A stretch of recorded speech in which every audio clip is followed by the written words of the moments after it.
Hey guys, welcome back to my channel. Today you guys, I'm going to share with you the way that I make charro beans. You're going to need some pinto beans, some chorizo, cilantro, some bacon that I actually already have cooking in the pan very slowly. And then you're going to need a few weenies diced up, some tomato, jalapeno, and onion. I'm not using a lot of jalapeno today just because I don't want to make it that spicy. But let's get started, you guys. All right, so let's get started with the bacon. I already did go ahead and chop it up. I did use about a half a pack here. And everything will kind of break up as it starts cooking, but just start cooking this on about a low to medium heat. Let that get kind of crispy, and then this should take maybe about 5 to 10 minutes tops, just depending on how low or high you're cooking your bacon. But just kind of watch that. You definitely don't want to burn it, and then we'll move on to the next step. All right, so this is about exactly where I want my bacon to be. You can tell that some parts are pretty crispy, some are not.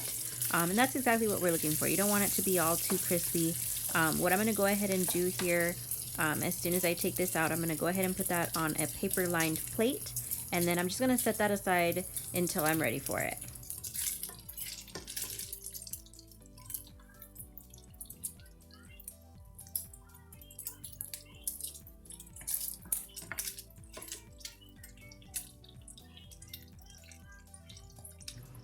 Alright, so as you can see, I did go ahead and remove all of my bacon. I left a good, about a tablespoon of the bacon fat there, and then we're going to go ahead and start by frying the onions and the little pieces that I have here of jalapeno. Again, I'm not using a lot of jalapeno here in this recipe just because we want to enjoy it. We don't want it to be too spicy, but of course, you do what works best for you. If you want to add a whole jalapeno, go ahead.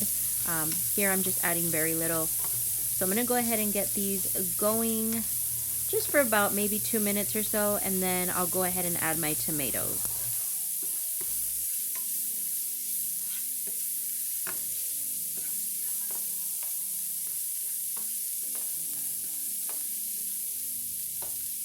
Alright, so I've had my onions cooking for a few minutes now, and I decided to add some fresh garlic. You can leave this out or put it in if you'd like, or you could use powdered garlic, but I decided to use some fresh garlic here. I'm just going to go ahead and mix that just a few moments, and then we'll go ahead and add our tomato. Oh my goodness, guys, if you could smell, the bacon grease along with the onions, the jalapeno, the garlic, and then now the tomato, everything is just starting to smell so good. It's starting to come together. So right here, the tomatoes are not going to cook that long, maybe about a minute or so, and then we're going to go ahead and move on to adding our chorizo. I'm not going to add a lot of chorizo here, probably just about half a link, just to give it flavor here. That's really what you're looking for. This dish, charro beans, if you've never had them before, they just have such great flavors. In the description down below, I will leave a link to how I make my homemade pinto beans, because you are going to need pinto beans. Whether you make them homemade or you have them in a can, either way will work. But this dish is really good to have, with like cookouts, steak meats, or even just in the morning alongside some eggs. So I hope you guys really do give it a try.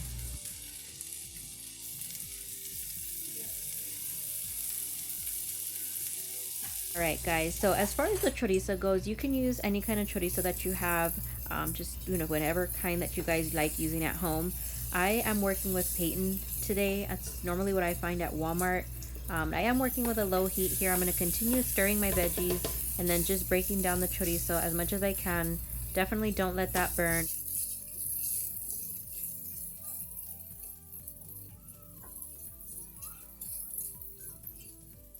Alright guys, so my chorizo has fully cooked here. I'm going to go ahead and just give my veggies one more mix.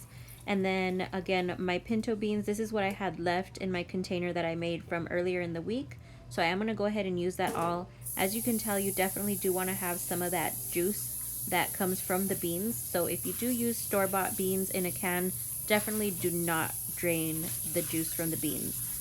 Again, if you want to go ahead and make my pinto beans, I will leave a link in the description. I do have a video on how I make those. They're very easy. I would definitely give them a try. So right here, I'm just going to go ahead and get everything mixed together, and then we'll go ahead and move forward. Alright guys, so I'm going to go ahead and just give this a little bit of flavor. I'm going to use a little bit of garlic salt.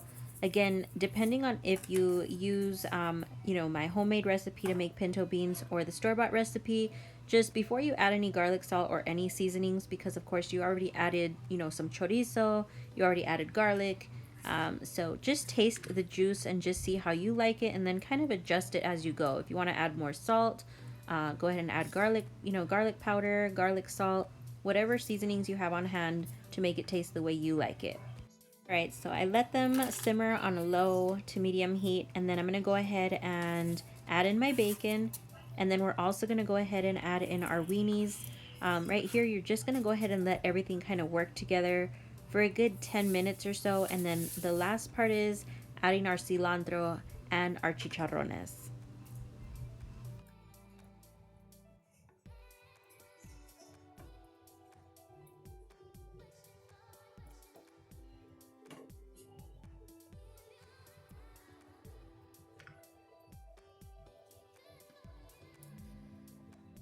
All right, guys, we are almost ready to try these out. I'm gonna go ahead and add in my bunch of cilantro that I have already gone ahead and washed. And then I'm gonna go ahead and just let that sit there for just a moment. It adds such amazing fresh flavor to these charro beans. And then I'm gonna go ahead and add my chicharrones. Alright guys, so I did have my charro beans covered for a good 10 minutes or so. Right here, I did leave out in the beginning, you are going to need your chicharrones that I keep talking about, also known as fried pork skins. You can find these at Walmart. I'm going to add a good half of this bag to my charro beans.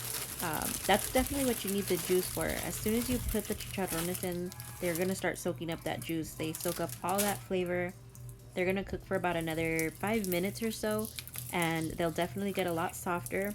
Don't add too much here just because it will soak up all the juice, and you definitely don't want that to happen. But just start off with maybe a quarter of the bag, and then you can always add a little bit more later. But that's it, you guys.